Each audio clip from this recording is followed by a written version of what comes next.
की हंसना यार, तू साढ़े पीछे हंसना है।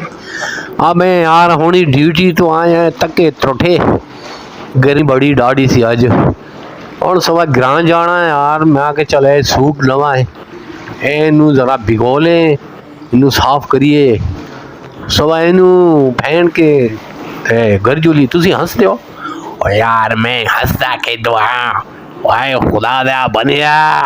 भाई तू कपड़े धोंदा पिया, कपड़े न धोआ तो की करा। भाई बुढ़ी शुढ़ी कोई नहीं मेरी। बुढ़ी नहीं तेरी कोई? हाँ बुढ़ी कोई नहीं यार, बस इसलिए कपड़े धोना पे साढ़े पे ना हंस। जिस ते पैसे हंस तो ना ते कल थोड़े नाल भी इस तरह हो सी, ठीक है ना। किसी पीछे हंस ना करया, बस दुआ करया करो, अल्लाह खैर करे। ते हुण सुबह जाना है ग्रां, ठीक है, ओके।